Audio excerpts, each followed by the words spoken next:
communities not only to recover from shocks, but to emerge stronger and more prepared for the future. It is great honor to welcome you this important dialogue, to invite all of us to engage with the spirit of solidarity, innovation, collective action as we work toward more resilient and prosperous future for all. With that note, allow me to welcome to the stage His Excellency Mr.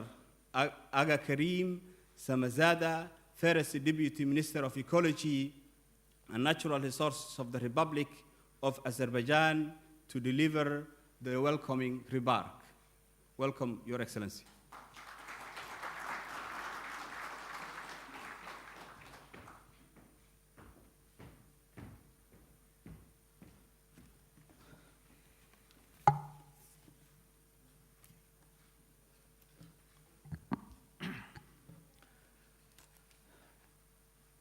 Dear participants, ladies and gentlemen, first of all, I would like to express my gratitude to the Islamic Development Bank and the Ministry of Economy of Azerbaijan for organizing this conference within the framework of the annual meeting of the bank. The dialogue is taking place at a very important time. Sustainable development, climate action and development finance are now among the most urgent issues on the global agenda. Today, the world is facing challenges that are closely connected with each other: climate change, environmental degradation, loss of biodiversity, pressure on water resources, food security, and social risks are no longer only environmental problems. These factors directly affect the sustainability of economic growth, financial stability, poverty reduction, and the achievement of the sustainable development goals at the world. Therefore, sustainability considerations must remain at the center of the global development agenda and continue to be one of the key priorities of international cooperation. For Azerbaijan, responding to this challenge is one of the key priorities of the state policy. Sustainable development is not a separate direction for us. It is a part of our national development vision. In recent years, Azerbaijan has taken important steps to build a greener and more sustainable economy. Our goal is clear.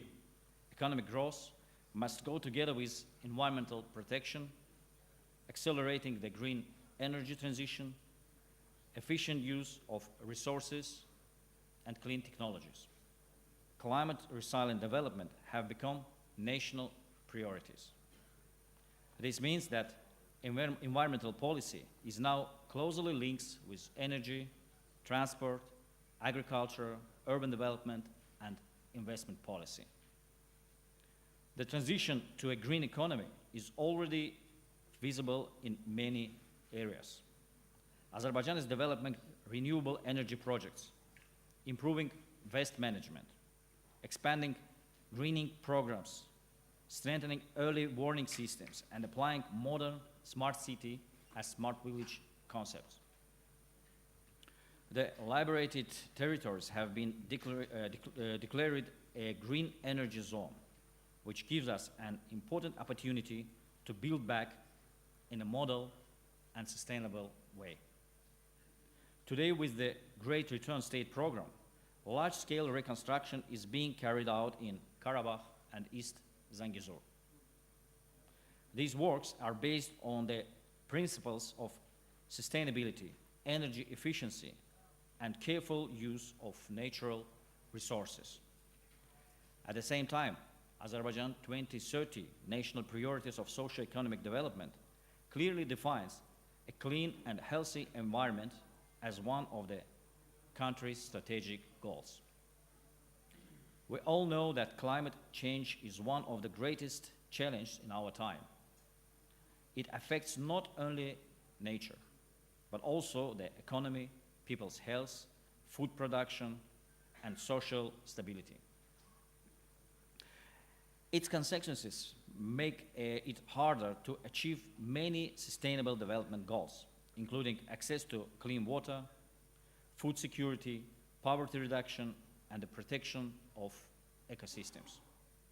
In recent decades, extreme weather events have become more frequent. For this reason, Azerbaijan is investing in modern hydrometeorological observation systems, better forecasting, and stronger early warning capacity. Another serious challenge for our region is the decline of the Caspian Sea level. This issue is very important for Azerbaijan because the Caspian Sea is a part of our environment, our economy, and our identity. Since this is a regional and transborder issues, Azerbaijan is working with neighboring Caspian countries. We have established bilateral working groups with Kazakhstan, Turkmenistan, and Russian Federation to strengthen scientific research, data exchange, monitoring, and adaptation measures. Protection of ecosystems and biodiversity is also one of our key priorities. Azerbaijan has rich natural landscapes, and it is our responsibility to protect them for future generations. To strengthen biodiversity conservation, Azerbaijan continues to expand its network of specially protected natural areas. This inscription of the Hyrcanian forests on the UNESCO World Heritage List and the inclusion of the Great Caucasus Biosphere Reserve in UNESCO World Network of Biosphere Reserves are important achievements in this area. We are also carrying out afforestation activities and large-scale tree planting campaigns across the country. The rehabilitation of lakes of the Absheron Peninsula is another important direction. Comprehensive assessment have been completed, priority actions have been identified, and we are exploring opportunities for implementation together with international finance organizations. Ladies and gentlemen, today Azerbaijan is a party of more than 20 international environmental conventions and protocols. This shows our strong commitment to the global environment and climate agenda. It should be noted that COP29, hosted by Azerbaijan, became an important milestone for the global climate agenda. Climate finance and the needs of developing countries were at the center of discussion. More recently, Azerbaijan successfully hosted the 13th session of the World Urban Forum, together with UN Habitat. These events brought together thousands of participants to discuss sustainable and environmentally friendly urban development. In addition, the World Environment Day 2026 celebration, organized in partnership with the UNEP in Baku, provided another important platform for promoting environmental awareness and strengthening international cooperation. In this context, the role of multilateral development banks and international financial institutions is extremely important. Developing countries need affordable and long-term finance for sustainable infrastructure, green technologies, energy transitions, and water security. I'm confident that today's dialogue will help us exchange ideas, develop new approach, and strengthen cooperation. Together, we can support a more sustainable, more resilient, and more inclusive future for all of us. Thank you for your attention.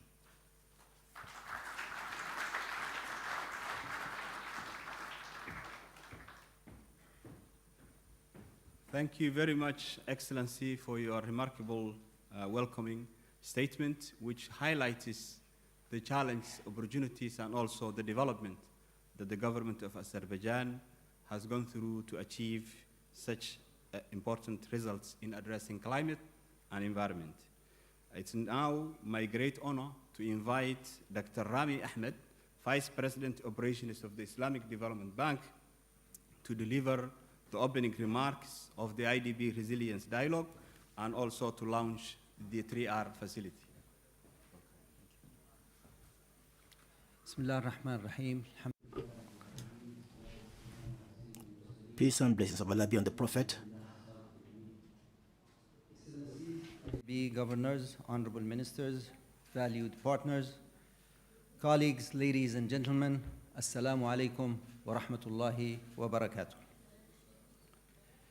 We gather today not merely to engage in dialogue, but to respond to one of the defining development challenges and humanitarian emergencies of our time. We are grateful to the government of Azerbaijan for hosting this year's IDB group annual meetings and for providing this valuable opportunity for this particular dialogue. According to the IDB Resilience Index 2026, unfortunately, 32 out of our 57 member countries are classified as fragile or vulnerable. They're suffering from one sort of a fragility. Together, these countries are projected to account for nearly 400 million people, 400 million people living in extreme poverty over the next decade, only in our member countries. These numbers are challenging, but our faith has also called us to preserve. Patience is the character of those who build resilience after calamity. وَلَنَبْلُوَنَّكُمْ We shall test you with loss of soul and we will surely test you with something of fear and hunger and a loss of wealth and lives and fruits. But give good tidings to those who are patient. The human and development consequences of fragility are evident across several regions. In the Sahel, for example, particularly in Chad, Mali, Niger, Burkina Faso, conflict, climate shocks, and food insecurity continue to drive displacement, undermine livelihood, and deepen vulnerability.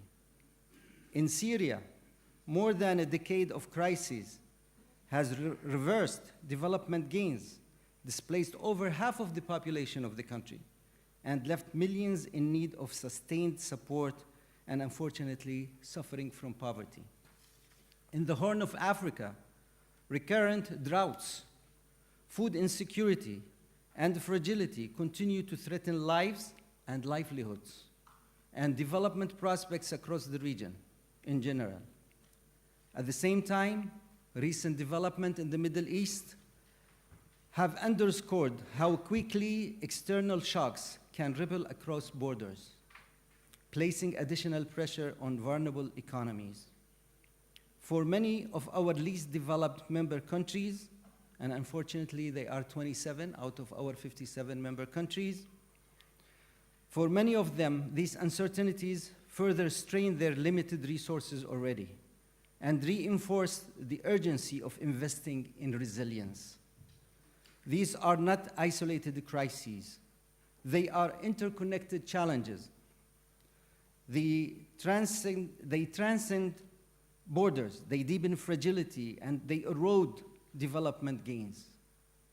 They require a coordinated, predictable, and scaled-up response that addresses both immediate needs, but also look at the root causes of vulnerability. Such a response must strengthen the humanitarian development peace nexus. We used to talk about two, humanitarian development, now we need to add to it, Dr. Mahmoud, the dimension of peace. So such response really need to take into consideration the humanitarian development peace nexus, support recovery and livelihood, enhance preparedness, and build long-time resilience. Recognizing this reality, the IDB has positioned resilience as a core pillar of its operations, not as an afterthought, but as a strategic imperative embedded in our recently approved 10-year strategic framework and translated also in our 5-year corporate strategy until 2030. Over the past 5 years, In partnership with governments, United Nations agencies, and multilateral development banks and civil societies organizations, the IDB has supported more than 10 million people affected by fragility, conflict, and natural disasters. Through the Tadamun is the name of the program, through the Tadamun Community Empowerment Program in Yemen, the IDB has supported vulnerable communities by strengthening food security, protecting livelihood, and enhancing community resilience. In Sudan, emergency grants implemented with the International Community of the Red Cross, ICRC, have brought critical assistance to conflict-affected populations and helped address urgent humanitarian needs. In Jordan, Lebanon, Iraq, and Turkey, our STEP program skills, training, and education has expanded access to higher education and skills for refugees and host communities, creating opportunities for self-reliance and inclusion. Through the Sustainable Finance Framework, we have issued over $5 billion in green and sustainability sukuk, mobilizing private capital for climate-resilient development. Our Food Security Response Program, FSRP, has approved over $6 billion of $10.5 billion commitment, almost 60%, 70%, integrating immediate relief with long-term agriculture solutions. In Chad, this program has supported vulnerable and refugee hosting communities. Through climate-resilient agriculture, irrigation, and livestock in Nigeria, it has reached smallholder farmers with seeds, fertilizers, and value chain support in conflict-affected areas. And through the South-South cooperation, we have promoted knowledge sharing among member countries to scale up locally driven resilience solutions. And as we look ahead, 3 priorities must guide our collective ambition. First, we must move from the fragmented response towards structured regional financing. Fragility does not stop at any border, and our financing must not either. It must treat crises as a continuum: prevention, response, and recovery.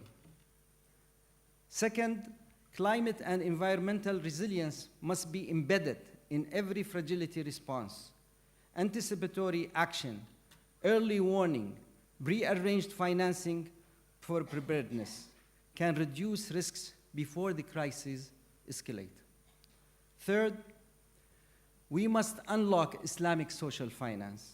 This is a very underexploited area as genuine global resilience instrument, aligned with the financing for development and the civil commitment. Zakat, Waqf, and Sukuk offer an ethical, inclusive, and trust-based financing architecture, powerful where institutional credibility is foundational for recovery.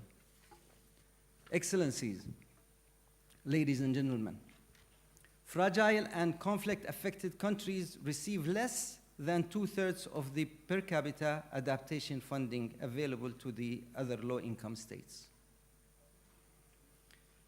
Yani double whammy. Dr. Mahmoud, what happened to the trillions for development? Can we get a portion of this for fragility? I don't know. If even the, we'll see. I cannot wait to hear where all these trillions are going, while these affected countries are getting even less than 2/3 of the money going to the low-income countries. So that's even double whammy. So no single institution can close that gap alone. But by pooling our resources, our expertise, and our solutions, we can make meaningful and lasting impact. What is needed is a partnership grounded in shared responsibility and mutual reliance, bringing together governments, development institutions, the private sector, the communities, to invest in stability, prosperity, and our shared future. Today, we have an opportunity not only to acknowledge the gap, but to close it together, inshallah. It is in this spirit, on behalf of the Islamic Development Bank Group, I am pleased today to officially launch the IDB 3R, Response, Recovery, and Resilience Facility, a dedicated concessional and innovative financing mechanism designed to help fragile and crisis-affected member countries respond to shocks, accelerate recovery, and build long-term resilience. To realize its full potential, collective action is essential. I therefore call on all the partners present today, and we thank you all for being with us, to take 3 concrete steps. First, to join us in contributing and co-creating the 3R facility as shared platform for resilience to scale. Second, to deepen coordination across the humanitarian development peace nexus, moving beyond institutional silos toward integrated joint action. And third, bring your expertise and resources to the regional roundtables we are convening here in Baku to translate our commitments into tangible action plans for the Sahel, for Syria, and for the Horn of Africa.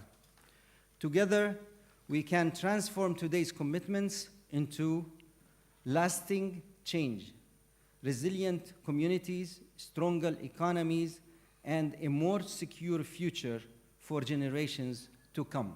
And more importantly, to avoid falling in the category, يَا أَيُّهَا الَّذِينَ آمَنُوا لِمَ تَقُولُونَ مَا لَا تَفْعَلُونَ. Preaching what you don't practice. وَقُلْ اعْمَلُوا فَسَيَرَى اللَّهُ عَمَلَكُمْ وَرَسُولَهُ وَالْمُؤْمِنُونَ. So it's our deeds and our actions that will show. With that, I thank you. Wassalamu alaikum wa rahmatullahi wa barakatuh. Thank you. Yeah. Thank you very much, Dr. Rami, for the excellent and inspirational statement, which really touches many important elements of fragility, conflict, and resilience, and the role of the Islamic Development Bank. Ladies and gentlemen, excellencies, ministers, and governors, we are now going to the final stage of the opening, where we are going to launch the 3R facility, response, recovery, and resilience, which is pretty much designed to support member countries that have been affected by what we call triple shocks: fragility, conflict, and climate, and rightly responds to the statement of the Vice President that we should believe and do what we say. So this is, in practice, putting that policy into practice. So let me now call our partners who have generously committed to contribute to the 3R facility and to be part of this important journey. And I will begin Mrs. Yasmin Pras, Executive Director of Operations of International Committee of the Red Cross. Please come to the stage and join the Vice President to officially launch the 3R facility. I will now also call Mr. Ahmed Shahata, the Chief Executive Officer of the Islamic Relief USA, to join the stage to launch the facility. I will call Engineer Jamal Al-Nouri, Chairman of 2 important foundations, Abdullah Nouri Charity Society and International Islamic Charity Organizations of Kuwait. I will now also call Engineer Ibrahim Abdullah, Board Member and a Treasurer of Qatar Red Crescent, to launch the 3R facility officially. Thank you very much, Mr. Vice President. ICRC have pledged 250 million to contribute to the facility in a form of co-financing and also contribution. Islamic Relief USA has also announced to contribute to the facility 2.5 million, and the donor contribution agreement will be signed tomorrow, inshallah, where Engineer Jamal Al-Nouri, Abdullah Nouri Charity Society, as well as International Islamic Charity Organizations of Kuwait have also committed 20 million. We are also in discussion with Qatar Red Crescent to also contribute and do the same, inshallah, in the future. So with that note, I will now ask the technical team to enable the Vice President to come forward and put your hand on the ball so that we will be able to launch using the technology, inshallah. So, are you ready? Okay. 3, 2, 1. Response.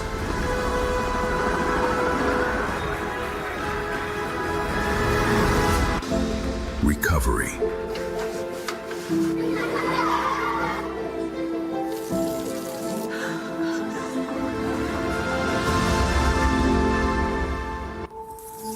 Resilience.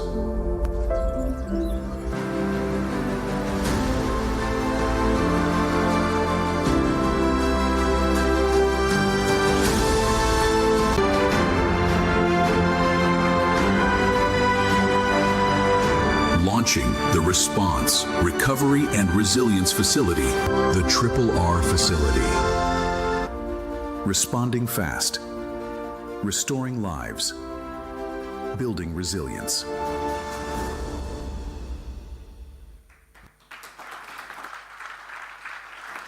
Thank you very much. We would like to have a group photo, but I request you to have a group photo to remember the launch.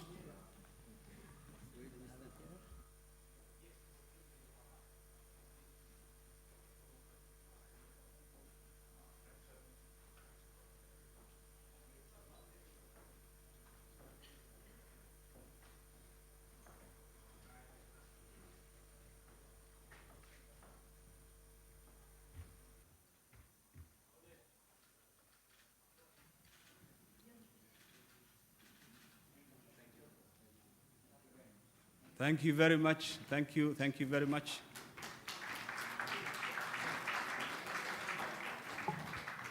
May I invite now Dr. Isa Fay, the Director General of the Global Practice and Partnership of the Islamic Development Bank, to moderate the high-level panel discussion that will take place starting it now. Thank you very much. Bismillahirrahmanirrahim. Good afternoon, Excellencies, value partners, friends, and dear colleagues. I would like to take a couple of minutes to framing. Following the path of Dr. Rami, I usually like to put things in perspective. When I go into the conversation, I want us to know why we are doing this conversation. And then I'm going to pull Dr. Mahmoud's legs a little bit and in doing that. Excellencies, a decade ago, the world made a promise. We have made a promise that by 2030, we would end extreme poverty, feed the hungry, put every child in school, and leave no one behind. We are now 2/3 of the way through that journey. And the report cards makes the reading pretty difficult. The results are very, very sobering. And the United Nations 2025 report, SDGs report, tells us that on the 169 targets under the 23 agenda, the 139 that can be measured against the data are telling us these facts. Only 35% are on track or moving at the credible rate. Almost half of those are crawling, and 18% have slipped backwards or below where they were in 2015. That begs a lot of questions. Now, ladies and gentlemen, read the picture again through the eyes of a family displaced in Yemen or Sudan, or through the eyes of a herder in Senegal, or a household returning in Syria, in a Syrian town that no longer exists. And as the Vice President was rightly saying, those countries sitting at the first at the furthest level of those goals, those very countries for whom we make this promise are the ones that are left behind. That's something to reconcile. Something is not square. And I hope the discussion will help us. And while we are doing all of that, there has been a considerable number of resources, financial and non-financial, that has been poured into those countries. Where is those money went under this tree? I'm asking this question because we are launching this facility, but this is not the first facility ever in the development community. There are many of these facilities. How are we make things differently is the question we're going to try to answer. So to help me respond to those questions and reconcile the facts and then take us through what we need to do, I have a very distinguished panel today. I'm very privileged and thrilled to have with me Dr. Abdulaziz Al-Zuba, Minister of Planning and International Cooperation. Dr. Afra, can you join me on the stage? Dr. Afra have more than 20 years of experience in development. Go, you can sit down. I'm not a good host. She has more than 2 decades of experience in development, governance, and humanitarian affairs. She has built a strong track record in public policy, institutional reform, and prior to this appointment in 2026, she served as the Managing Director of the Executive Bureau for the Acceleration of Aid Absorption in Yemen. Our second guest is Dr. Mohamed Barnier. Dr. Mohamed, please join the stage. Dr. Mohamed has a very long career, over 3 decades, and he has served senior position in international financial institutions and played a formative role in the development of Syria's capital markets. Now, our third guest is Mr. Ousmane Diagana, Vice President, Western and Central Africa for the World Bank. Ousmane, can you join the stage? Ousmane is the World Bank Regional Vice President for Western Central Africa, and he has this role since 2020. He is overseeing engagement with 22 countries and a portfolio of about $58 billion US. Ousmane is a Mauritanian national with over 3 decades at the World Bank, where he has held several leadership positions, including Vice President for Human Resources and Chief Ethics Officer. And he has served in many countries as regional director as well. Last but not least, Dr. Mahmoud Mohieldin. Mr. Mahmoud, can you join the stage? Dr. Mahmoud is a global economist and the UN Special Envoy on Financing Sustainable Development with over 30 years of experience in international finance and development. He co-leads the UN Secretary General Experts Group on Debt Solutions. He is formerly Executive Director at the IMF, Senior Vice President and Managing Director at the World Bank Group, and he was the first Egypt's Minister of Investment. With that, we're going to start a conversation with the panelists, try to be very pragmatic. I will appreciate if your question, you articulate your answer in 3 minutes. We're going to have 2 rounds. Microphone.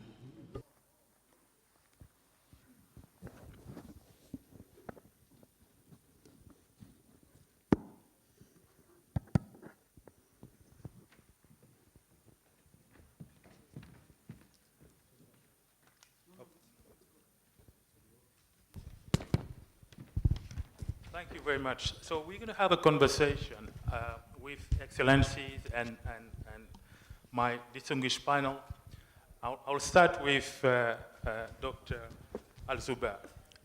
We're going to go to the ground, to the country, and try to have a feel of how the leaders at the ground are feeling resilience and are feeling the issues on the ground. Excellency, Yemen experiences recurrent shocks that continue to erode development gains.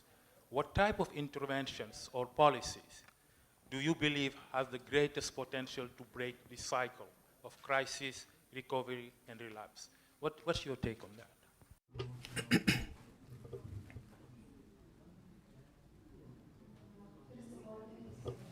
Inviting me to be part of this high-level panel. Very quickly, I would like to get you through some of the indicators of the current situation in Yemen.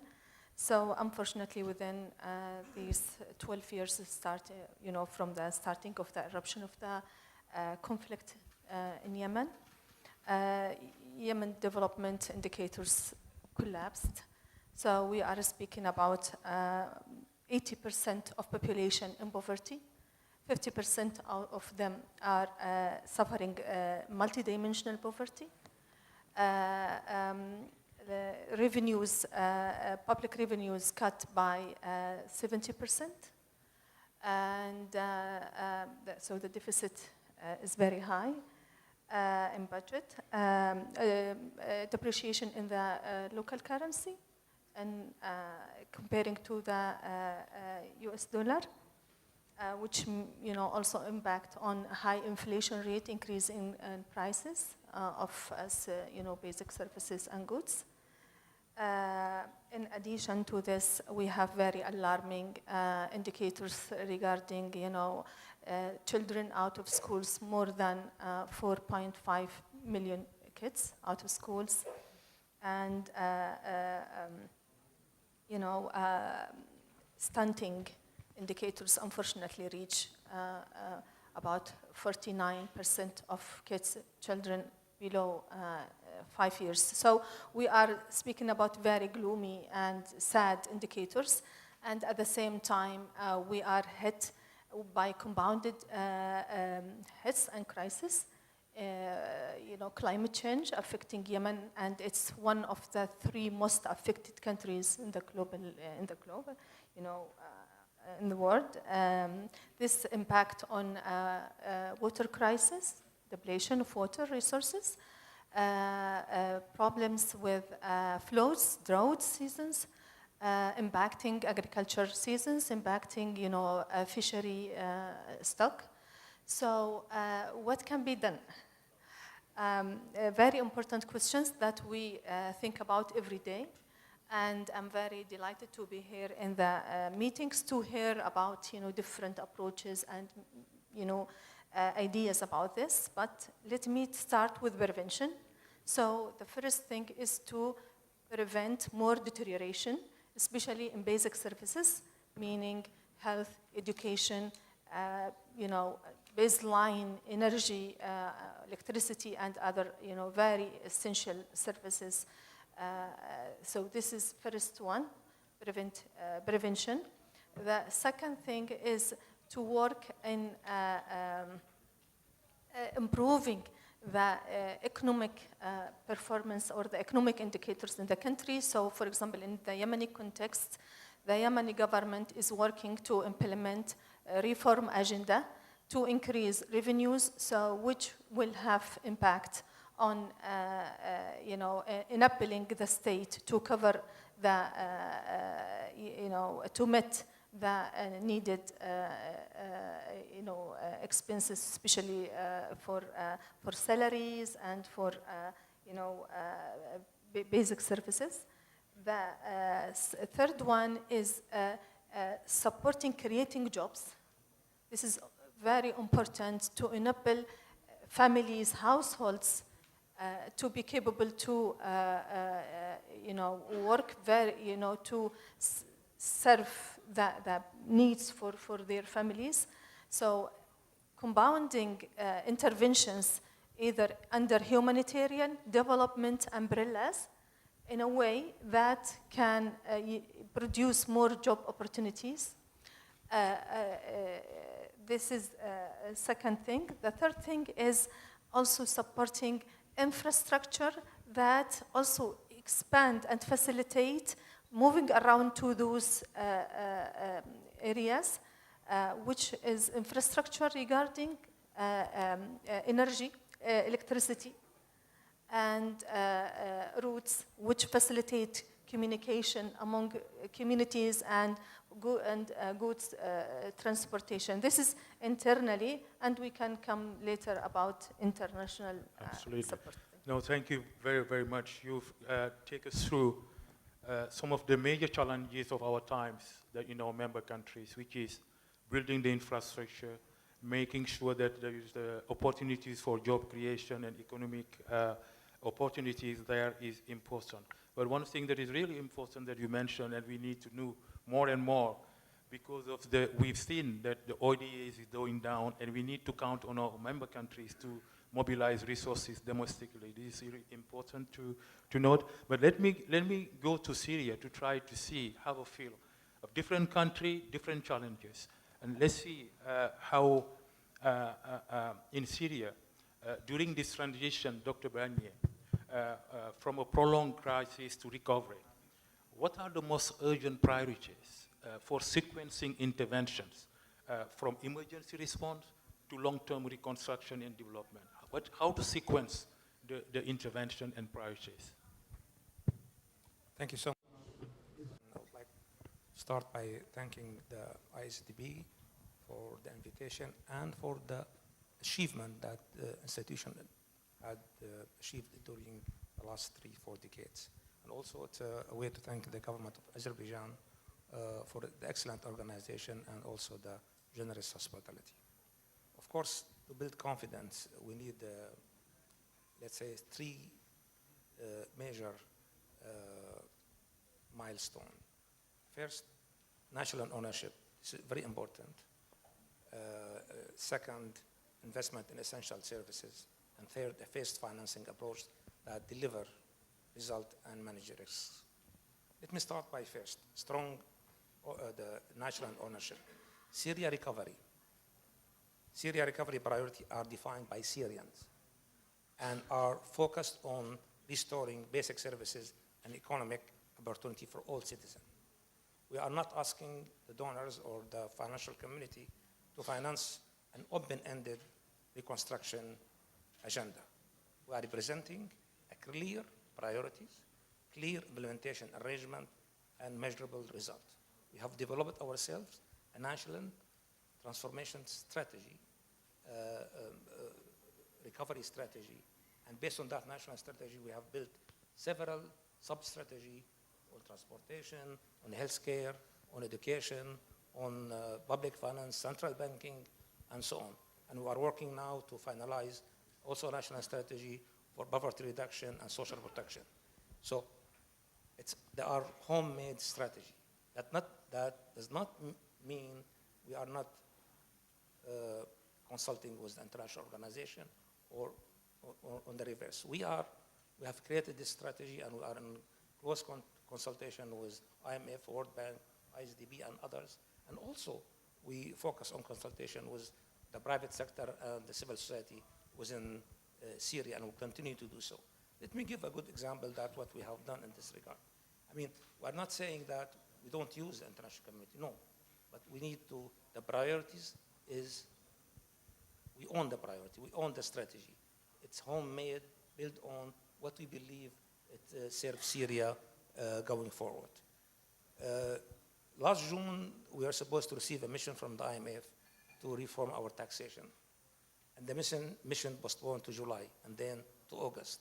And then they said they are coming in October. When they reached Damascus, we said, we finished. We have the reform done. Now, please comment on the reforms. That's the message. We are moving fast with the reform. Our priorities are clear, and we're going forward with the support of everybody, but we own the programs.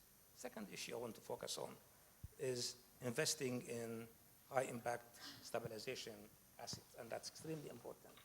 Because lessons learned from post-conflict and fragile country shows that recovery starts when citizens regain access to electricity, water, education, healthcare, and so on.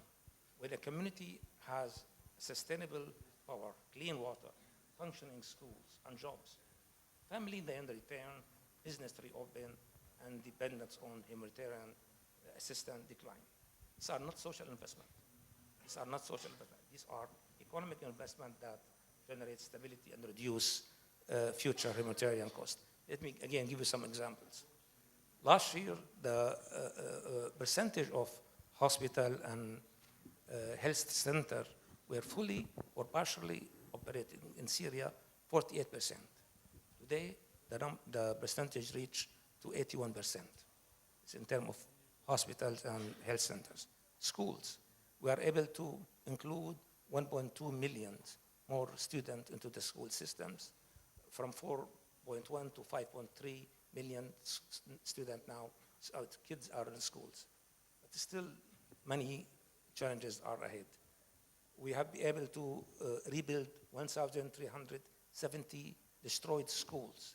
We are be able to reopen 2,350 schools in Northeast territories. In terms of power and electricity, a year ago, the number of hours where electricity are provided, 2 hours now, between 16 to 18 to 20 hours a day. We were able to increase the wage bill 4 times at least, sometimes up to 12 or 15 times for some professions. We have done all these things with our own strategy, with our own priorities, and with our own resources.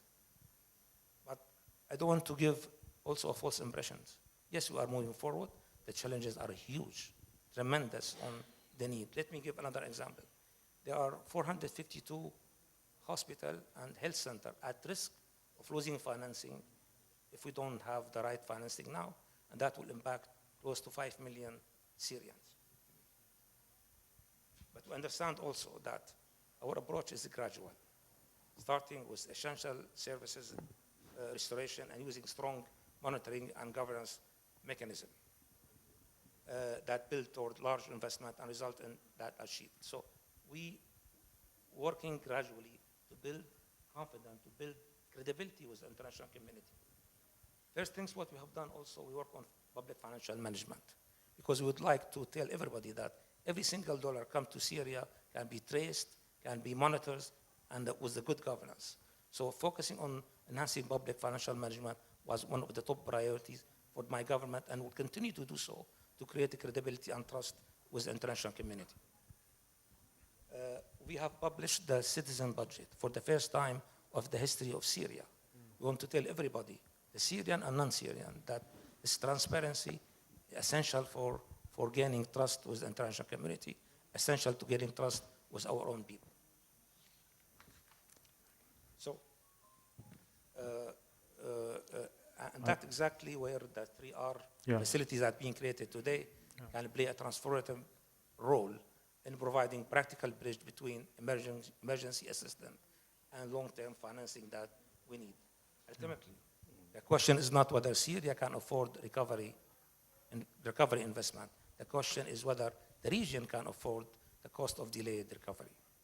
Investing in recovery today is the most cost-effective road toward resilience, stability, and sustainable development. Therefore, we welcome the launching of 3R facility today. I think and we support the recommendation of collective action, and Syria would be happy to join and hopefully would benefit from such work. Thank you. No, thank you so much. And we are glad to hear that you'll be supporting the 3R, and the 3R will be here to support you as well. Looking forward to working. And I like how you articulate the vision and the priorities. I think ownership is extremely important. It's really where it starts. And our president was saying this morning that we start where the country ends. So having the ownership of a country is extremely important. And the approach of gradual sequencing, starting from the essential needs and going to more complex finance is important. And governance, of course. We cannot do that without governance and transparency, so I thank you for that. Now, let me turn the table a little bit now, bringing the partners, the Multilateral Development Bank represented by the World Bank here today, and then the UN system or UN agencies, just to see how you reflect on this. You heard the challenges, Usman and Dr.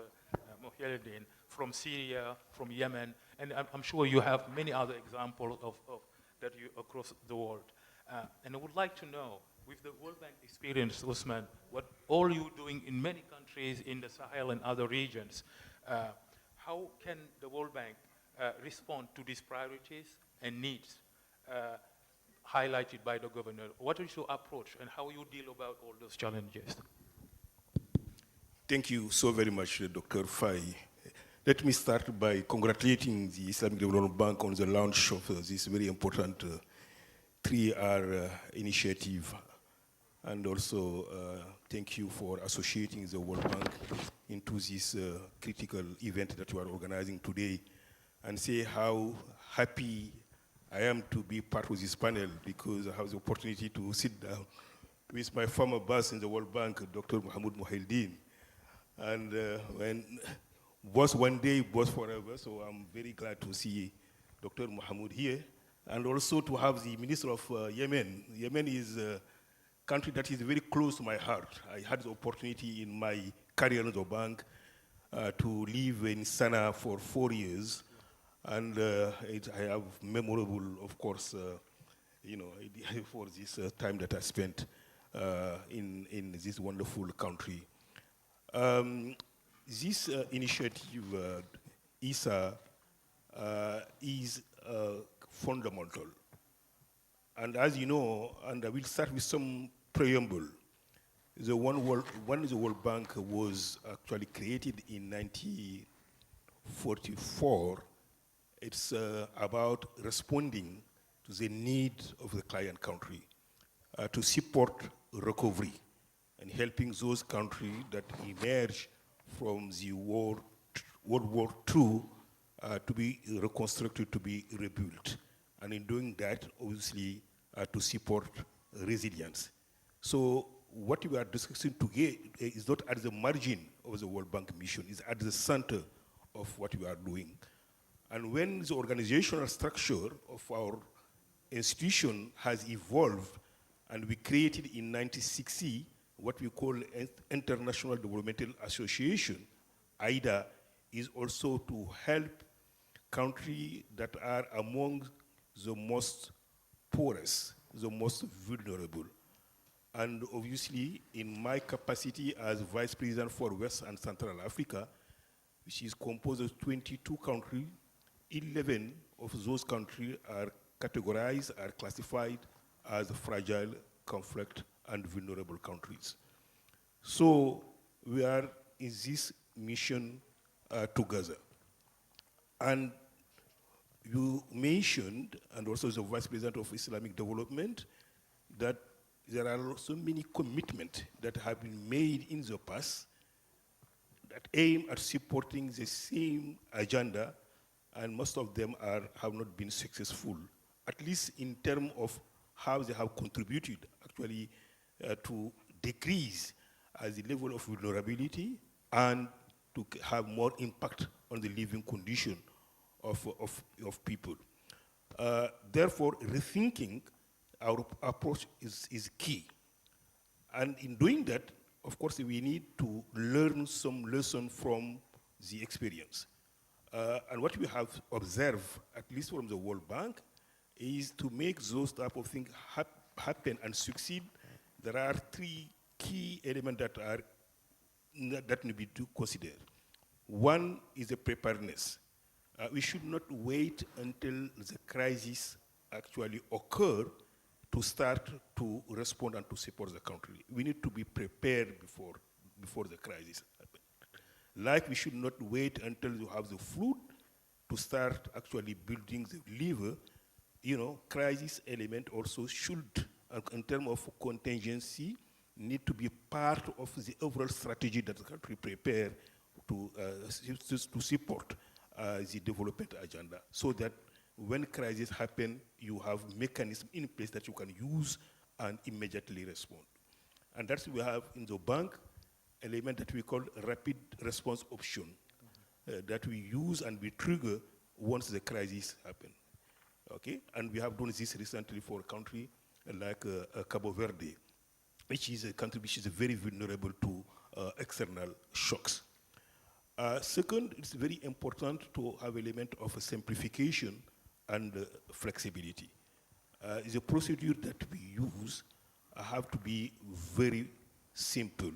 The design of program has to be also very, very, very simple. And they need to be also flexible so that they can be adapted to a situation that can evolve. And obviously, the third element is to have a strong ownership and of the countries, and donors should also align their support to what the country have defined as their own priorities. In terms of flexibility and simplification, what we have done recently in the bank is to revisit most of the procedures that we have in place and to make sure that they are nimble enough so that we will not prepare projects for 10 months or 2 years as we used to do. And now we try, especially in the context of a crisis, to prepare projects for 3 months or 4 months. And also, we have a mechanism in place. Actually, right after this event, I'm going to connect to our board for preparing a program for Chad that in the context of what we call prevention and resilience allocation. So for countries that have some element of fragility, we do have this mechanism in place that will allow us to have resources that we can utilize to increase the ordinary budget or envelope that we have a country in the either window or some other financing mechanism that we have. We do have another mechanism that we call a turnaround allocation. So there is flexibility, there are a variety of instruments that have been in place for some years and that we continue to adapt in order to make sure that in a context where crisis is no longer an exception because it's almost a norm, that we use actually all our resources and our policies and procedures to be in position to quickly respond to the need of our client. So let me pause here. Thanks. Thank you, Usman, very, very much. Now we are hearing from the operational side of the MDBs, and you hear those words like preparedness. We need to make sure that we are there at prevention stage to make sure that we can react as quick as possible. Flexibility, being nimble and agile in reacting, and then ownership are extremely important. Dr. Mohnialdin, I started earlier to pull your leg and all of it. You're hearing what the country are saying. The governors, excellency governors, has laid out the challenges and what they need to do. And as you rightly know, MDBs, including ourselves and others, have been doing a lot of work into trying to support. But still, I would like you to help me reconcile, because we've seen a lot of effort on both sides, but still, breakthroughs are very limited. We didn't make a big dent. As a UN envoy special, what do you make of that? What is the challenge? What is the problem that holds us to really make a bigger dent in fragile and conflict-affected countries? Right. Assalamu alaikum wa rahmatullah. Thank you so much for the invitation. I'm very pleased to join this very esteemed panelists and discussion of the topic of our time, and learned a lot from the interventions and the reflections from Yemen, from Syria, and of course from the World Bank. And very grateful for sharing openly, especially the two countries' distinguished ministers, what they are going through and how they are dealing with it. You, Dr. Isa, and I think Dr. Rami mentioned the importance of the topic. 32 countries out of the 57 are classified as fragile based on the OECD kind of classification as well. I would dare to say that all of us, the members of the Islamic Development Bank, when you are extending issues beyond fragility into matters related to the need for resilient system, it covers all of us. We need all of them. And as my good brother Osman mentioned, that we need really to be prepared for these days, regardless our initial conditions. We might be not suffering from apparent fragility today, but we have seen in the course of the last 2 decades in particular, countries that were seemingly doing fine, societies were seemingly peaceful, and then a shock happens, a small trigger happens, and then you see this kind of a over deterioration. So issues about investment in resilience, in preparedness, and I was part of a team led by the former head of OCHA, the body that is responsible for humanitarian coordination, and our former treasurer of the World Bank, Aruma Ote. And we worked for 2 years discussing the importance of pre-arranged finance to deal with such crises. I remember the figure of 2023, $76 billion were mobilized then. Very hard to mobilize them ever today. It's completely different conditions. But for all purposes, humanitarian or development, only 2% of the funding was pre-arranged. And the 76 was basically a fraction of what was required at the global level, especially if you consider the exposure to natural risks, climate risks, and all of that. Consider what happened to our brothers and sisters in the case of Pakistan when the country was flooded. How much compensation of ever got out of the initial request that they have put forward for relief? Very small fraction of what they were planning to get. So the system then, which was in a much better shape than it is today, was not ready for such immediate response. Then we get into the specifics, and the beauty of this topic that not all countries need really to be treated in a good way, but we need really to be very much careful when it comes to tailoring solutions for particular circumstances. And even within countries, because when you go to a country, some of the countries might be more impacted and more affected than other parts of the country. So you need really to be going beyond the old slogan that no one shirt or one body could be fit by all types of clothing. You need really to fit it by tailoring. That gets me into some sort of practical solutions. One, with what we have been dealing with in cases of fragility and post-conflict, there have been some good matters. You can really check the blessings and the disguise. They were not overwhelmed by a regulatory body that killed skills and entrepreneurial spirits. We have seen that in many countries. Women, out of necessity, were more empowered. The youth, with energy that was allocated in different dangerous parts that could really be remobilized in some better use, as we have seen it in countries like Colombia or Liberia or Rwanda. And all of these countries relatively are doing much better than what they used to. So this issue of, without exaggeration, there are some things that you can really build on. Actually, in the case of Syria, and the Honorable Minister is here, they are starting with an initial condition with very limited external debt. And this is an area that other countries on what's so-called normal circumstances are suffering from. So perhaps there are some areas of society, of community, of system, despite the agony and the frustration and the disasters that the countries went through, there are elements that you can really very much build on in investments, in human capital, in infrastructure, in resilience. And I like the 3 Rs. Definitely they come with the right sequence. But actually, and the ministers can tell you, some of parts of our country could benefit from that quick response for recovery. But others are already fine. They need really to go into the resilience path.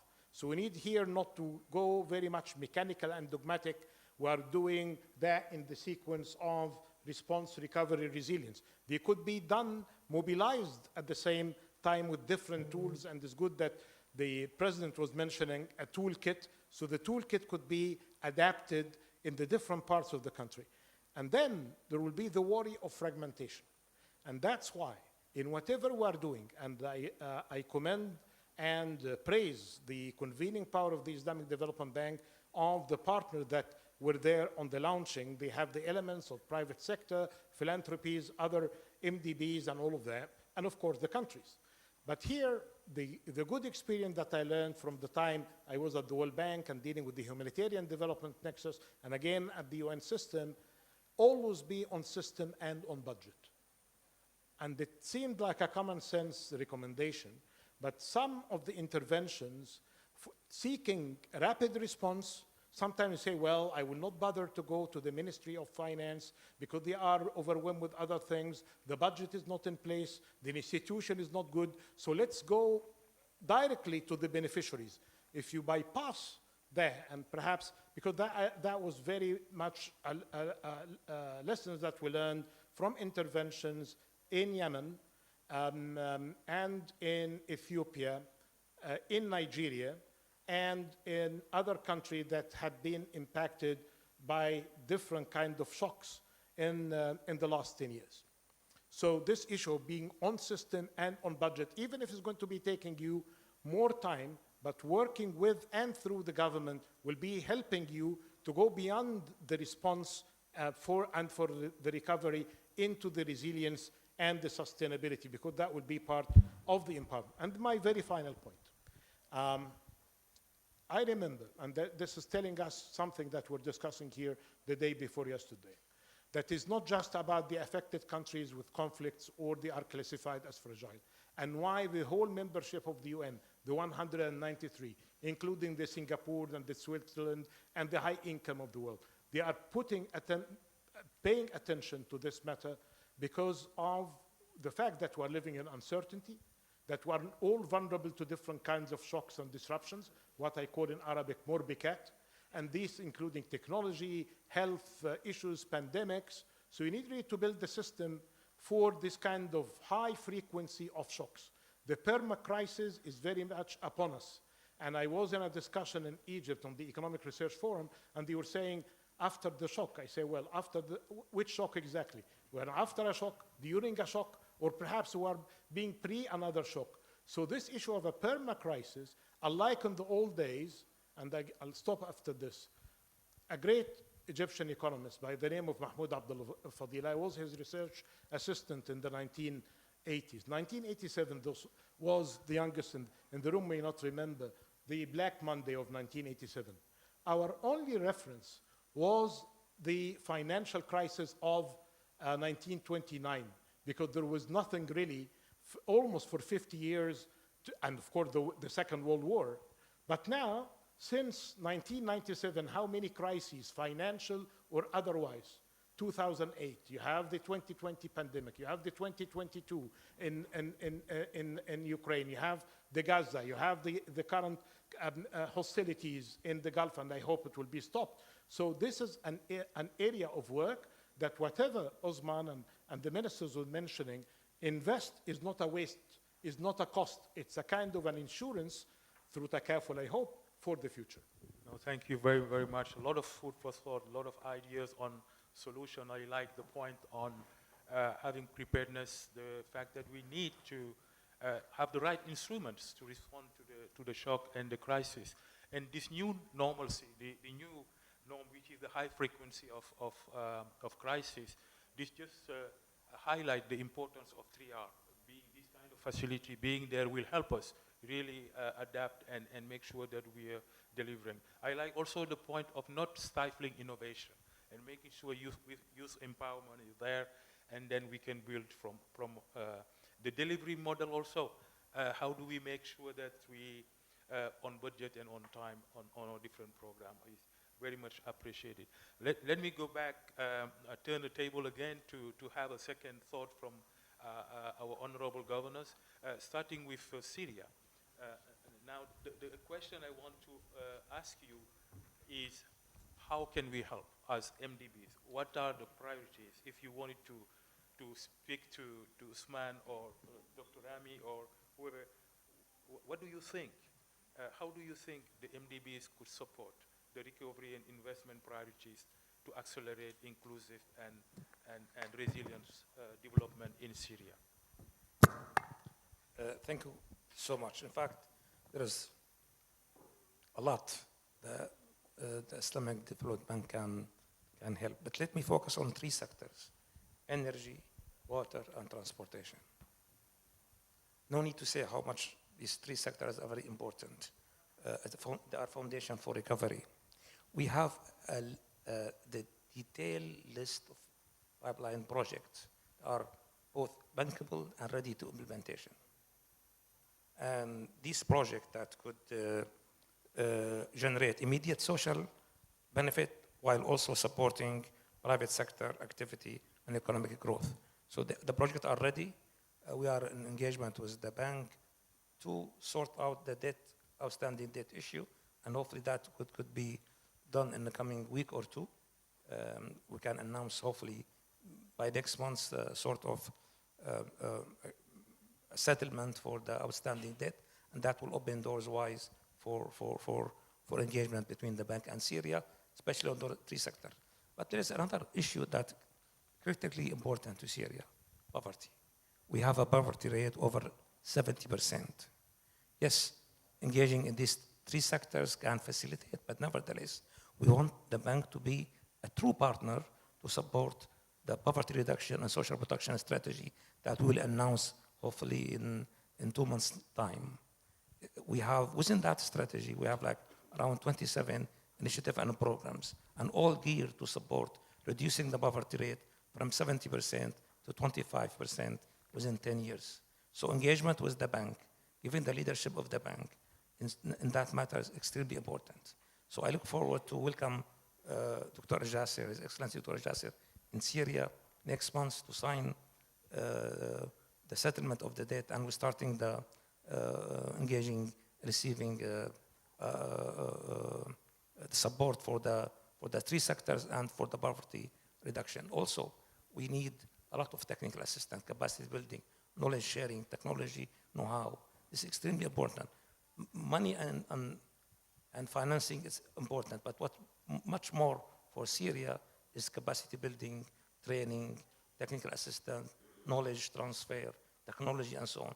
And we count on the IsDB, the Islamic Development Bank leadership to coordinate, because as Dr. Rami mentioned today, what we need now from the donor and from international organization, a coordinated action, not each institution to work alone. We need a strategy that led by the bank that serve the priority agenda for Syria. Thank you. Thank you very much. I think we are thinking alike, because we have the round table tomorrow exactly doing the same thing you're advocating for, which is going and sitting down and discussing. Yeah, tomorrow we will share with all of you our recovery transformation plan. And it will have detailed all the action and project and area of engagement that Syria is looking for to engage with the bank. Excellent. Looking forward to it. And I also agree and like your point. It is not all about only money. Technical assistance and capacity building also can help a long way to recovery. So thank you for that. I'm going to ask Excellency the same questions that I asked Dr. Barnier regarding what do we have to do as multilateral development and institution. How can we help? What do you see as the priority areas that the bank or the World Bank and other institutions could help Yemen going forward? Okay, thank you so much. So very quickly, we learned some lessons from what happened in Yemen last 12 years. We received huge support, humanitarian support, but this support worked away from the state institutions, which, when this support declined, we have been left alone. And we realized the fact that our health institutions, schools, and social safety nets also left alone. And we faced the reality. We have to find ways to run all these services and provide it with the needed support. So I think that the core thing is building the capacity of the institutions, of state institutions, and building it on what we call a mutual accountability framework that can help, to improve governance, accountability, transparency from one side, and also linking it with the support from the MDBs. The other thing we are speaking also about some work to unlock more funding. This is also very crucial for us, for both for crisis mitigation strategies, including enhancing the preparedness of our institutions, early warning systems, and also, for development purposes, including areas of high potential, like, energy sector, agriculture, fishery sector, including also, ports, because Yemen has a perfect location that can be an added value, not just for us, but also for our neighbor countries, and also for the global economy. And I would just quote Mr. Dr. Mohammed Al-Jasser when he talked about integration. So integration and leaving no one behind. So we don't want to see our countries left behind because of the fragility we are passing through. We would like to see more integration, thoughtful discussions about how can we bring, and utilize the possibilities and the locations, like Yemen, the geographical location, all these things, and get much well benefit for us and for our partners and donors. Okay.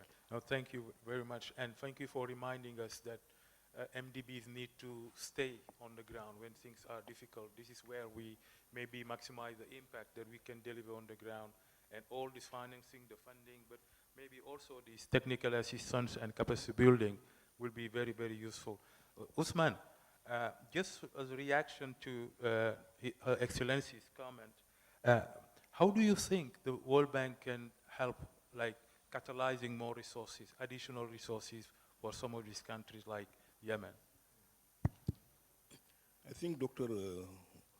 Moheldin was very thorough in terms of what is needing upstream and downstream, actually, to make the support work and produce lasting impact. And both ministers also were spot on. And what you have said is indeed consistent with what results from our analytical work, as well as from our empirical observation. The element of capacity building is fundamental. Its main advantage is that it will allow country to build back better. Obviously, on the immediate run, when you have a capacity in place, it allows the program to be well managed, to deliver services that is needed, etc., etc. But more importantly, because beyond resilience, you need to make sure that country will be on the trajectory of a long-term development, okay? And this will require that we have human resources, that we have technical capabilities in place. So this element of capacity building and whatever we can do in addition to that in terms of technical assistance is key. The second element is to be present on the ground. It's not because the countries are fragile or they are in conflict that donor should close their shop or not be present. And in fact, what we are trying to do as a World Bank is to make sure that we have offices everywhere in the world. Go to Afghanistan, we have a large presence. In all the Sahelian countries, despite the shocks and the crisis, we have kept all our offices open, and by the way, we have expanded our footprint in order to be able to accompany the country, but at the same time to continue to learn from the crisis and see how those new information can, those elements can inform the design of new programs. And the third element, which is also extremely important in my view, is that we try to harmonize ourselves as partners. Fragmentation has huge costs, transaction costs, but also financial costs. So those are what we are trying to do. And in terms of instrument, more and more we use what we call multi-phase approach when we support the countries. So we try to have program, even if the fragility is there, with 10 years, 12 years, and approach those programs through a gradual and phased approach. Within the first phase, we try to invest more exactly in this capacity building aspect, while obviously providing some support, especially those related to humanitarian or people-centered approach, and then do some assessment in order to be able to build or invest more on elements that are conducive for long-term development. So let me stop here. Thanks. No, excellent, excellent, and thank you. This multi-phase approach is really something that we need to learn more on the side and see how we can really sequence capacity building, going to long-term development project, and be present on the ground. Totally agree with you that that's where we can really make a dent and change things. Now, I'm going to maybe the last question to the panel to Dr. Mohieldin. I mean, you're aware of all the discussion happening at the MDB level in terms of reforming the MDB system and architecture. How do you think that reform could help into channeling resources more into fragile and conflict-affected countries? Right. Since I started working with the MDBs, that is ages ago, they talk about reform and collaboration in different terminologies and approaches have been very much on the table. And I would say that there are better coordination today than what used to be. Of course, there is a lot still to be desired, but actually in the very formation of this panel that you are doing something new and you are inviting the World Bank Vice President is not just out of courtesy, because there is a great deal of complementarity.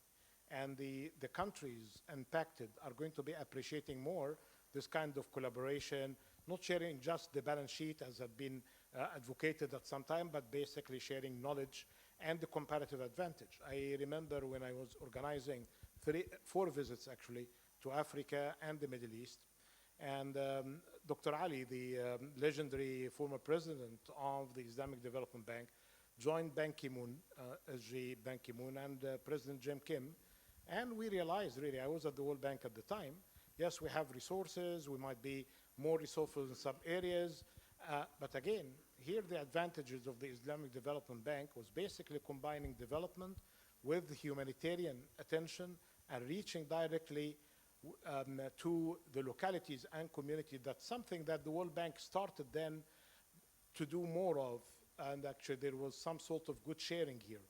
At the World Bank, there are some more advantages in the system, some sort of expertise in some areas. So that would be for the benefit, especially for countries. There are some countries in the membership of the Islamic Development Bank that they have ultimate convening power, well coordinated within. They can really see the comparative advantage of the Islamic Development Bank, the World Bank, and the UN system and get that around the table. But in countries, especially ones suffering from the point raised by my good brother VP Osman about issues about capacity, here I think we need really to minimize the hurdle of them of the coordination and not to overwhelm by different toolkits. So when you are doing the 3 Rs, there is an FCV toolkit available at the World Bank. The IMF is doing their own FCV as well. And there is a great deal, not just of overlap, almost alignment, but we don't need to confuse the potential beneficiaries from our internal complications. The other thing about banks are banks, and I've been saying that even when I was at the World Bank. I was happy that when I was there, the capital increase happened and of the paid-in capital. Yeah, I know that the brave staff of the bank and the management are doing to do more, but there are limits of doing more with less. And they have been leveraging and they have been partnering and everything, but especially with the work that may require more risk-taking, you need more capital at stake. IDA has been helpful, definitely, but again, you need really to engage the IFC. And many of the vulnerable countries are not just IDA countries. We have seen cases that we have forced the rules to accommodate some of the middle-income countries to make them beneficiary of low-income countries. So I think some sort, in addition to the flexibility and innovation, we need to, the reforms need to have bigger institutions and need to have better institutions, and not to go and fall into this. And the final thing, and I was in a discussion today earlier before coming with the Europe-based European Investment Bank and EBRD. We cannot ignore the politics, but there are some of the MDBs that have, I would say, more flexibility than others. So let's use this kind of complementarity as well, of not being constrained by the same kind of issues related to the ecosystem and the political economy dynamics by doing more, by having this kind of better coordination. And we are relying on the good coordination, not just at the top between the presidents, but with the vice presidents and the staff on the ground. Excellent. No, I think that this is where we are heading in the MDB group, the Sherpa group, where we're trying to push that direction to trickle it down to the teams and make sure that we coordinate, we work together, we compare notes. And with that, I would like just to turn to the audience who have been very patient and listening to us to see if there is any question to the esteemed panel. Any question from the floor? It looks like everybody is content, everybody is happy. Here, ma'am. Can we get the mic to here, please, Mike?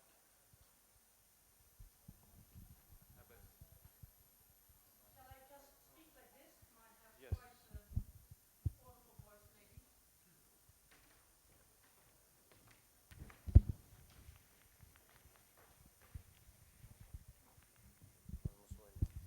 Thank you so much for this enlightening panel. Thank you so much. I'm Simone Filippini from the Netherlands Commission for Environmental Impact Assessment. I'm a former Dutch diplomat. I've worked in the NGO sector as well. I've been active in the SDGs in Action Fora under the World Government Summit in Dubai. And I have a question. It's more like a politically maybe a little bit of a sensitive one, but of course, the resilience in the number of the ISDB member states is also linked to conflict and war. And do the parties like ISDB, but also World Bank and others, see a role for themselves as well to try to kind of lead the way towards an end to those conflicts?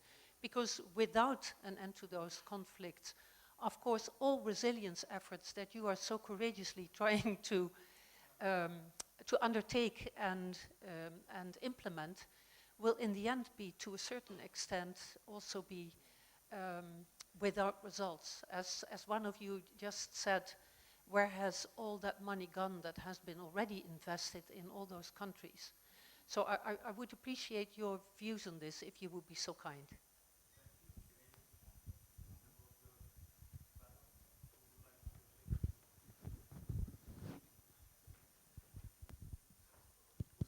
No, it's obviously a legitimate question, and we do share the assessment. I think the way we engage in preparing the progress is to always to make sure that we do conduct what we call a robust stakeholder engagement, in order to make sure that we do have a clear understanding of course, what need to be done from different perspectives, but more importantly, after the design of the program, to make sure also that those who have the comparative advantage, not necessarily from the client, but from the other actors, are involved in the program implementation. And this being said, recognizing that the project cannot be dissociated with political environment, because the ownership actually of program is on the state, the government, their view and their